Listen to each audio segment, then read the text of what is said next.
The swing. What did you just say? Startled, I turned to face my spouse. She had just told me she was planning to spend a 3-day weekend in the Bahamas with another man. Please, Mike. It's just a little pleasure with no real significance. No, but no way, no way. This is not at all what we agreed upon. You ought to reconsider your stance. This is not only a marriage breaker, but also a deal breaker. Is the group aware of this? I need to leave now. I think I'll take a bike ride. You really need to think while I'm away. Everything about this has gotten out of control. Despite her objections, I disregarded her and left, smoking the tire as I went. I ended up 30 miles away at a bar and grill. It had been there for as long as I could remember and was one of my favorite spots. People from all walks of life would frequent this well-liked location, primarily because of the grill. Hell's bells, if not the greatest cheeseburgers in the universe, they had the greatest in town. And regardless of who you were, you could feel secure there. At the first hint of problems, the proprietor, an elderly motorcyclist named Bossman, led you outside with another bartender and gave you a few taps with the bat he kept behind the bar to attract your attention.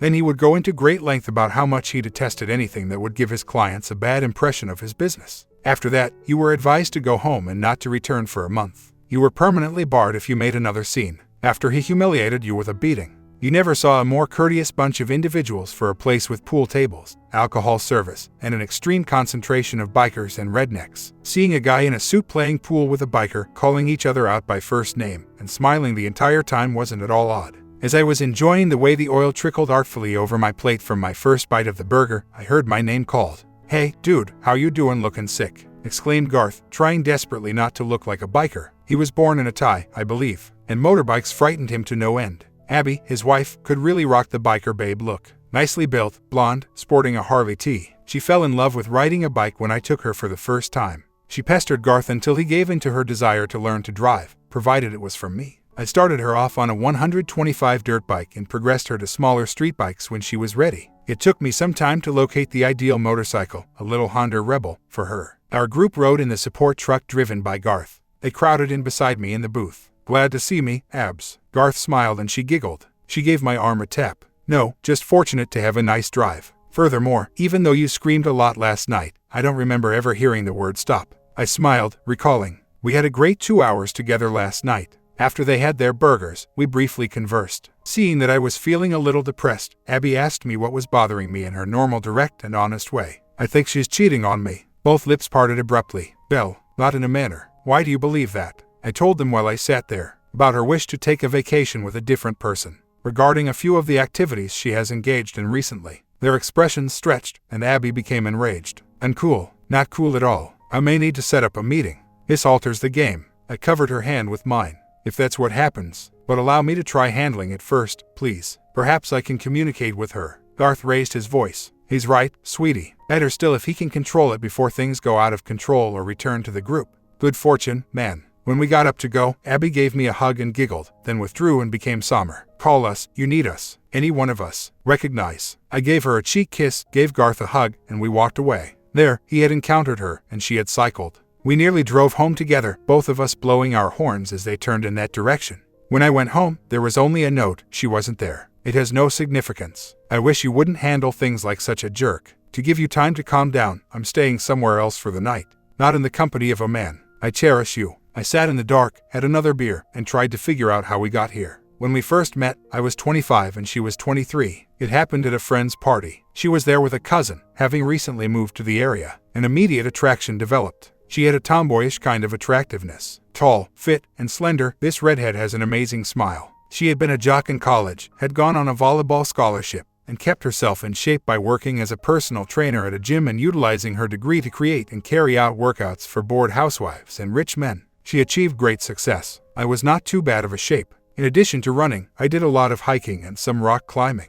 I had 2 inches more height. She literally glanced down at me when she had the impulse to wear her 5-inch heels that said, "You're so gonna get screwed tonight." I made a pretty nice living at a solid job. I have a manufacturer certification to work on Harley Davidsons. The electronics involved made it far more sophisticated than it used to be. At the local dealership, I was the senior mechanic, or at least, I was when I got to know her. I have my own store now. When they got too much work, my former employer actually outsourced out the task to me. 3 guys were working for me now. I even consigned used bikes that I would find on the market, fix up till it was in flawless condition, and then resell it. If I wanted to, I could work 70 hours a week. I made a good living, but I would never be wealthy. We purchased a lovely 3-bedroom home. It seemed a little big for the 2 of us. When I was 15, I had a terrible accident while riding dirt motorcycles. All was well with the equipment, I was only firing empty shots. She made it obvious that she didn't want children, so I abandoned the vague idea I had about adopting her later on. Together, we worked well. After 4 years of blissful, devoted happiness, we were thrilled to see her when she returned home one day. You know what? I'm now training a lady that is a swinger. She explained to me that she needed to lose weight in order to stay up with the younger girls in her group. Isn't that outrageous? I had never considered either side of the issue. She spent the next 2 weeks operating at full capacity. She sidestepped the matter by posing queries, dropping clues, and observing my response. I could see she was thinking, so when she returned home with an invitation to dinner with her new customer and her husband, I wasn't all that shocked. My curiosity overcame me. Tom was in his early 40s, as was Gail. He worked for a national insurance company, and based on their cars and house, he was compensated well for his position. She chose to stay at home with her partner. The youngest one has recently flown the nest. They made a charming couple. He told me they had a little gym at work and that he went there 3 times a week during his lunch break. He seemed fairly fit for an office worker. Gail showed me a photo from before she began working with Belle, and I gave her kudos for making such improvement. She smiled, held up her 40D rack, showed it off in her low-cut dress, and smiled again. It's the first time I've ever thought of these as a disadvantage in my life. I have to wear an industrial-strength sports bra since I frequently lose my equilibrium without it. We relaxed a little bit and laughed. What a fun pair they were. We had a nice meal. Taking the last glass of wine into the living room, we finished a bottle. I made the choice to grab the opportunity. Belle informed me of your way of life. That seems to be the main focus of this evening, in my opinion. Would you mind answering a few questions for me? Particularly Belle, they all appeared a little taken aback. Tom grinned. Not at all. I value your candor. Ask anything you want to. How much time have you spent on this? How does it operate? Are both of you content with it? Gail answered the first series of inquiries. It's been 6 years. It functions because we prioritize one another constantly, are incredibly cautious, and associate with trustworthy individuals. We normally just do it once a month. Indeed, we are content. We don't need it, and if we both decided to quit, we wouldn't do it ever again. In fact, it has benefited us. We were becoming increasingly disinterested in one another due to our simple boredom.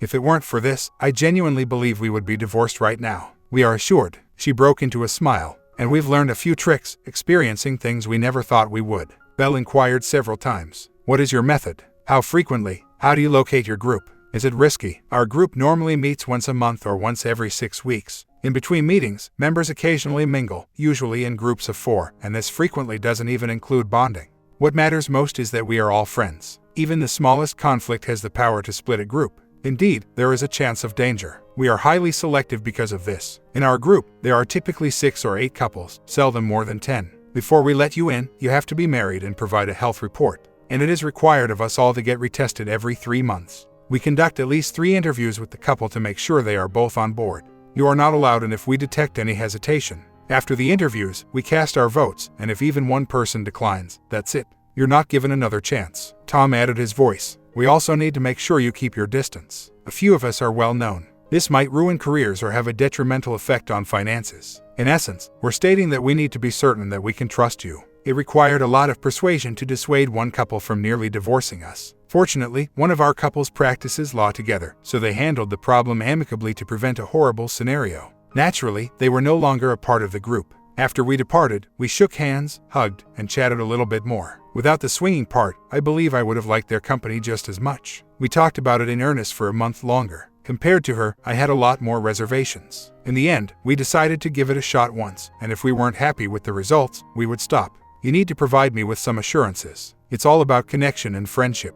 Nothing less than what we agreed to, not fancy dinners with friends, not fostering relationships, not skipping meetings, nothing at all. Recognize, our bodies may be shared, but our love will never be. Honey, you're exactly right. All we'll do is play. She seemed a bit more excited about it than I did. After our test, we had dinner with the entire group. When we first joined, there were 6 couples. Most were our age or slightly older. One couple was in their early 20s, and one couple was in their early 50s. The majority were handsome and reasonably well-groomed. Before we met them, Gail made it plain that acceptance did not imply that they wanted us to have sex with every one of them. It's really up to the person, and it's okay if you decline an invitation or are rejected. Even when you do agree, there are situations where you won't click and it will only happen once. Recognize, unless it's a premeditated fantasy, nobody is coerced. These individuals were skilled at what they did. They agreed to give us a go when we saw them twice more. The first time, there will just be one couple, Gail and Tom in this instance, because they found you and you seem at ease around them. Furthermore, you ought to wait to watch one another till you feel at ease with the concept. Saying you're okay with it is one thing, but really seeing it in action is quite another. Some relationships end after just their first date. Once you're ready, consider it one more time before setting it up.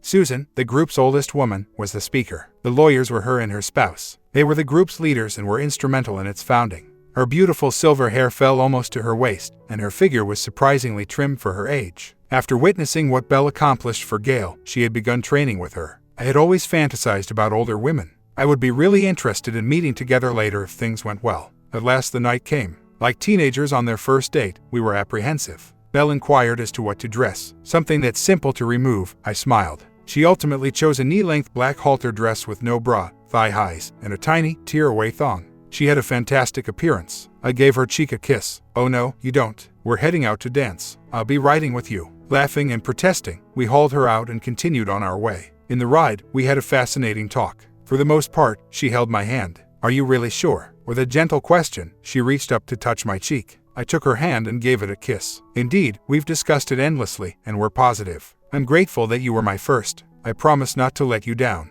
She stroked the front of my pants while giggling. Oh, I think you'll do just fine. We got together in the garage. Belle was fiddling with her clothes and appeared flushed. I stopped Tom before he could reach Gail. This is my date. You must not touch someone with your hands. I might let you to dance with her if you're really sweet. They exchanged a look before giggling uncontrollably. We danced to all the slow songs and some quick ones while sipping our drinks in moderation. Gail was a skilled dancer, but I believe she moved cautiously because she was worried about a clothing malfunction. As we danced, I nuzzled her neck and she reached out to touch me. For most of the evening, I had been tough. We were watching Tom and Belle dance while we sat out a quick tune. She winced as I ran my fingers up her leg. Slow down. We are invisible to everyone. She yelled, I can't wait any longer. Pull over. En route home, I made a stop at a park. She shocked me by not wanting to do it in the car as I had assumed. I may be in better shape than I was before, but I'm not that flexible anymore. She gave me a cuddle and a cheek kiss. Belle is a stupid person. There is no way that I could share if I had this every night. With some thinking, I answered, I hope it lives up to her expectations. Yes, honey, it will. Tom is skilled, but you're probably an inch longer and much fatter. She will scream as loudly as I did only a few minutes ago thanks to him.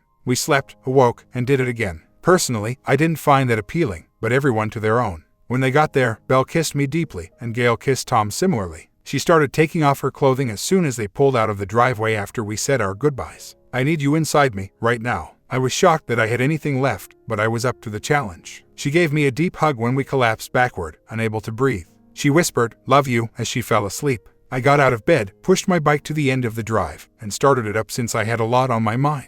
I rode around mentally reliving the entire incident. Did she perform better than Belle? No, she was simply unique. Did I regularly manage several partners for each of us? I was ignorant. It would only be necessary for us to go cautiously and observe. I woke her barely in time to order pizza when I got home. She laughed and pushed me away when I tried to help her take a shower. Hold off till after our meal. I only ate a small amount of breakfast. I must replenish my energy. We had dinner, I had a beer, she a wine. We cuddled up once the trash was taken out and the remaining pieces were placed in the refrigerator. With a hint of nervousness, she said, want to talk about it? Only broadly speaking. Did you enjoy yourself? Did it meet your expectations? Would you like to go on? At the inquiries, she gave a nod. The same is true for me. Sure, I had a pleasant experience. It was enjoyable and unique. I wasn't let down because I didn't have any expectations. You? Almost exactly the same. I was pleasantly pleased because I hadn't anticipated enjoying it to that extent. Even though it was enjoyable, I wouldn't want to have it frequently. Will be acceptable on occasion, should we choose to repeat it.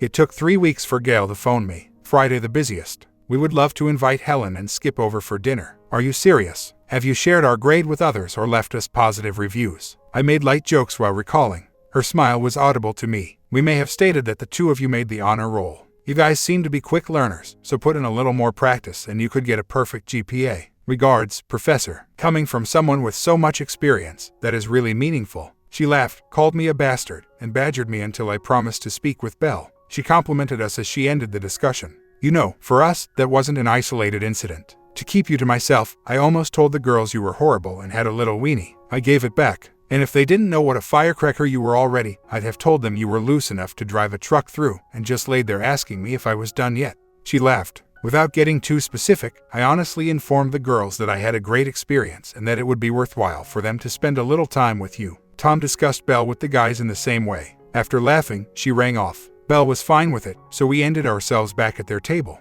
Tom made the decision to grill, and each girl prepared a side dish. It was lighthearted and carefree, and it would have appeared to be any typical suburban weekend get-together if you hadn't noticed the undertone that pervaded our interactions. He prepared some excellent steaks on the barbecue and cedar planked some salmon for Gail and Helen.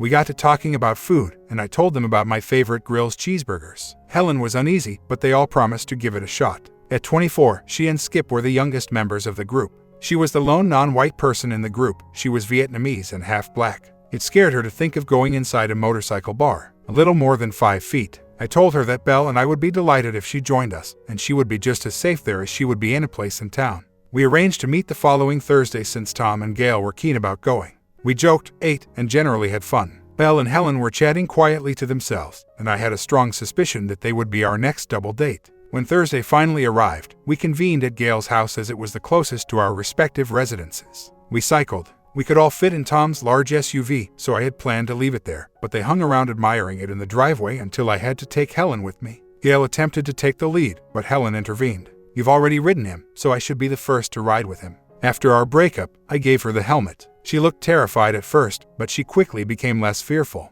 She refused to get off the vehicle as we stopped into the pub. Belle and I were immediately surrounded by people since, as I mentioned before, I had been going there for years and everyone knew us. I did a lot of the outside bike repair, and everyone wants to get along well with their mechanic. I presented Gail, Tom, Skip, and Helen to everyone. When Fat Boy came strolling up, she had latched down on my hand. He was a 6'8", 350-pound behemoth of a biker, not obese nor a youngster. He had a master's degree in literature and, when he wasn't writing, authored books and articles. He was perhaps one of the sharpest men I'd ever met. He had appeared in Time and the Smithsonian Magazine, and he wrote 3 essays for the New Yorker each year. Hardly anyone knew how he made such a wonderful livelihood. The majority believed he was some sort of criminal. Mikey, is that your daughter? It's not at all, Lourdes. This is Helen, the lovely young lady. This is her spouse Skip. This is Gail, and this is her spouse Tom. I have finished my round. Do you need a drink of milk? It was laughed at by those who heard us, as Fat Boy was a real Milk Jones, perhaps consuming 3 gallons a week. Bossman had a gallon on hand exclusively for him. Nope. However, a bottle of white wine would be nice. After a few minutes of conversation, a table became available. Bossman had already made the decision that he wanted a dance hall added to it, then closed it in less than a year. Hated the trouble he claimed came along with it. It was like an overflow dining room now. He did eventually give in and install a jukebox, and on the weekends, people started dancing. After telling Bossman that I had boasted about his burgers, I noticed that he had 4 people he needed to please. They were larger than usual, nearly concealed by the fries, so maybe he went too far. After struggling, they gave up on the fries in order to consume the entire burger. As soon as the jukebox started playing, around 10 couples started dancing. Fat Boy stopped by, gave Skip a small bow, and asked if he might dance with his wife, if she would mind. Helen gave off a tense vibe. He told me about the time his mother forced him to attend dance classes for 5 years, and I chuckled. He kept a safe distance from her and took her off for a gentle waltz. He bowed again and kissed her hand when it was over. When he returned her to the table, she was beaming and laughing. Belle leaped over him. 2 more attractive women are seated here. You can't possibly mean to offend us, can you? He followed her out onto the floor, laughed, grabbed her up, and twirled her around. Numerous mellow songs has been played by someone. Tom grabbed Helen as I whirled Gail to the ground. Skip was not left out, as a biker chick with pierced lips and eyebrows, tattoos, skin-tight pants, and a tank top nearly pulled him to the ground. Throughout the song, she made sure there was never any silence. She humped his leg, I believe, 1 or 2 times. We were there for 2 hours. Helen and Gail expressed their eagerness to introduce the location to the other members of the group. On the dance floor, I witnessed Belle and Skip sharing a hug and whispering to each other. It was a remarkable sight. He was 4 inches taller than Belle, who stood at 5'11". To lessen the disparity, she removed her sandals, but still persisted. Gail, Helen, and Belle took one last, extended bathroom break after we left. Helen approached and took hold of my spare helmet. You're riding with me, if you would like, to your home. I turned to face Belle. I don't start my first session till 10. I'll have lots of time to clean up and head home. Helen can wait on us as she is not currently employed. Honey, just if you want to. I had spent 2 hours being rubbed by women. It seemed like a really good idea. They had only done this 3 times, so Helen was a little reserved. When she informed me, I chuckled. I'm really nearly virgin. I've only done this twice. Would you please be kind? It dispelled the tension. We smelt like alcohol, cheeseburgers, and sweat, and she giggled and insisted that we take a shower first. She bounced all over the bed for 20 minutes. Being in charge means that no one can really criticize you for being late. I told my senior mechanic over the phone to get in touch. Before I arrived, I had a task to complete. I woke her up with a few quick kisses after letting her sleep till I was ready for breakfast. With a smile, she lifted her eyes. She seemed shocked to see my face, so she must have assumed I was Skip. It's time to awaken. I hope you enjoy the omelets I made for morning. Grinning broadly, she stretched like a big cat. When she entered the kitchen wearing Belle's robe, sleeves rolled up, bottom dragging the floor, I smiled. Avoid laughing, she said. Naturally, that infuriated me, and she quickly joined me. I hope you can reach the table. I don't have a booster seat. She poked out her tongue, chucked a piece of toast, and asked me to pour her some juice. When she was done, she sat back and peered at me. When do you have to be at work? I had my back to the dishes as I was washing them. After I arrive. Why, I was wondering if we had time for a little one. Just before the robe touched the floor, I turned. Although it wasn't a lengthy session, it was more than a quickie. Belle and Skip pulled over when she was in the shower. What are you doing at your house? Belle questioned, clearly taken aback. I gave them a smile. Most likely what you two were up to 45 minutes ago. You should be proud of your wonderful wife, Skip. I really have to leave to work, Belle, but I love you more than oxygen. Just as Helen stepped in, I dipped Belle and gave her a huge smooch as well. I'm grateful, Helen. That was last night, and I will always remember it. With my jaw hanging open, I left them and got on my bike. By the time I reached the business, I was still beaming. I decided to call Gail because I was having some trouble. I have a question for you. Helen and you have both commented on how well endowed I am. Did you really mean that, or was it just an ego boost? When her laughter eventually ended, she said to me, are you aware of how long you have been? Every man alive has measured his equipment at some point in their lives, so don't lie to me. Luckily, she was unable to see my flush. 8, 7, and 6. Isn't that not that large? You're good, honey, the average is just under 6 inches. After sampling every member of our group, Eric is the only one who is larger. He's 9 inches of freakery. I only did him once, too. He has no interest in your enjoyment or comfort. He simply keeps hitting the drum until he gets there, then gets off and waits for you to tell him it was the best time you've ever had. We would have kicked him out long ago if he hadn't had a nice wife and 2 size queen daughters. Conversely, you possess sufficient energy to keep us going, exhibit strong endurance, and follow instructions with ease. I was thrilled, and based on our conversation, I believe Helen is completely enamored with you. She must have been blown away by you. I believe the females are cutting cards to choose who will go next as they line up. We will be holding a full group meeting in 3 weeks, by the way. If it's okay with you both, we'd like to have you there. Discuss it. I had to leave. I was anticipating this and was a bit anxious. Belle was quite restless. I suppose I wasn't nearly as into it as she was, even though I still liked it. We discussed limits in depth on multiple occasions. She gave in to every request far too easily. I confronted her about it. Belle, I believe you're illuminating me on this one. Avoid going overboard or delving too far into it. If the moment ever comes, it will be more difficult to stop. She said she was just caught up in the excitement of it all and apologized. But when she said she agreed with me, that's when she was being honest. As night fell, a potluck dinner was held first. It was great. It appears that the women present were rather competitive. We conversed and mixed freely. Our hosts, Tim and Tara, were presumably the wealthiest of the bunch. Their home had 5 bedrooms and a fully equipped basement bar. It was a drink party, but no one drank too much. Tim tapped his glass to get attention at about 10. Guys, tonight we're going vintage as hosts. You probably wonder why I requested your keys earlier. Bring those over, Tara. The green-eyed redhead Tara produced a punch bowl that contained the keys. Tim was bald and stocky, around 5'10". When baldness set in, he shook the dish and decided not to lose it one strand at a time.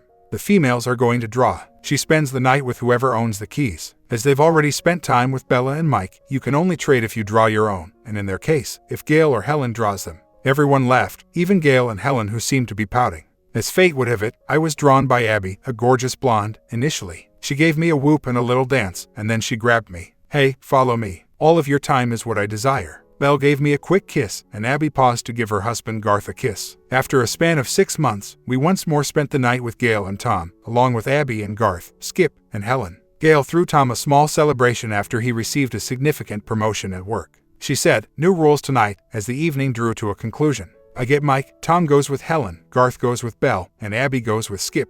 We alternate after a 2-hour time limit, or until everyone has made love to everyone. We were all silent. Go, was her exclamation after she clicked and held up a stopwatch. The next people they saw were Chris and Iris, together with Eric and his wife Alice, a plump little brunette. Another couple in our group had ceased going to events until she became pregnant, understandably enough. We were a little anxious as it was our first time hosting. Eric became a bit irate when I forbade him from riding my bike. I began to loathe him more. Chris was a gentle, pleasant man who smiled a lot. Iris had beautiful-looking black hair and a nice rack, though not nearly as large as Gail. Alice was the one I ended up with. I treated her like a queen both in and out of bed after realizing how impolite Eric could be. "Mike, will you do something for me?" I asked. "Yes, Alice. What are your preferences? Are you going to spank me while I'm riding?" It's nice, but Eric can be a bit tough at times. A bruise is fine with me, but it is excessive to pain every time I sit down for 3 days. Eric entered and insulted her while expressing regret for her terrible performance. I halted him, which was unfamiliar to him.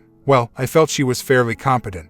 She only needs some instruction. Standing next to her was me. I spent the next night with Iris when they were there for the weekend. There was absolutely no chemistry. Chris appeared to be a bisexual submissive who was accustomed to controlling men. Didn't function well for me. She snatched my hair and tugged hard. If you want any of this, little man, you need to get on your knees. She had on knee boots with a 6-inch heel, black stockings, and a corset made of black leather. Even though she was really attractive, her demeanor put me off. I took hold of her hand and twisted her wrist until she released it. Alice, up. She sprung to her feet, nearly standing at attention. I gave her a harsh finger slap and then extended my sperm to cover Iris's face. No speaking without authorization. If you follow my instructions, I'll send you to your room. I can spend the rest of the evening with Alice. Recognize. With wide eyes, she nodded. You need to tidy up, Alice. I'll spank you both if she doesn't do well, so sit on her face. I actually didn't give them much of an option, but I later found out that neither had ever experienced a lesbian encounter. Alice lowered her sticky snatch onto her face and sat over her instantly. She struggled for some time, but Alice was engrossed in her own tiny world and was grating against her. After a short while, I learned that she had given up. At 3 in the morning, I woke up, wondering what I was hearing. The following morning, I got up early and left a message on the door instructing the others to stay away from us until we emerged. I hurried to the pet shop and purchased a few more leashes and collars. When I arrived home, no one was awake, so I tiptoed back into the bedroom and gave Alice the collar. Curled up, Iris continued to hold on to the vibe while gripping the pillow. I took them to the shower after softly waking them and telling them not to speak. Iris bathed us, and Alice bathed her after that. Before they emerged, they were both making mushy sounds. They reached up and handed their collars to me. I walked them back into the bedroom after fastening their seatbelts once again. The others in the group were present and appeared taken aback by our presence. I was guiding them both with their leashes in my hand. I smiled. New regulation. These creatures will be staying with me tonight. Eric, Belle, you'll have to give Chris back once more. I looked across at Chris. Come here, now. He approached immediately, suggesting that he is genuinely obedient. Iris was asked to place the collar on him and give Belle the leash. Her gaze became somewhat glassy as she considered the potential outcomes. When I saw Eric wearing a collar the following morning, I was a little taken aback. That Monday night, Gail gave me a call. You nasty manly alpha. This afternoon, Alice and Iris stopped by, eager to share their weekend experiences with me. We had to retire to the bedroom because we were so eager. Although I didn't participate, I did watch. She held back. Mike, use caution and try to maintain perspective when you play. You're not aware of the profound impression you left on them. I believe that Iris and Alice would come running over if you gave them a call. That is not favorable. I told her that I would speak with them and clarify that it was all merely a game. With the remaining 2 couples, we eventually got together. Susan fulfilled all my expectations and more. She looked terrific for her age. She gave all the credit to Belle. She startled me by calling ahead of time and asking me to get her a collar. I selected a rhinestone-adorned one to go well with her silver hair. Her bush was big, cropped just enough so she could wear her favorite one-piece swimming suits, which were modest.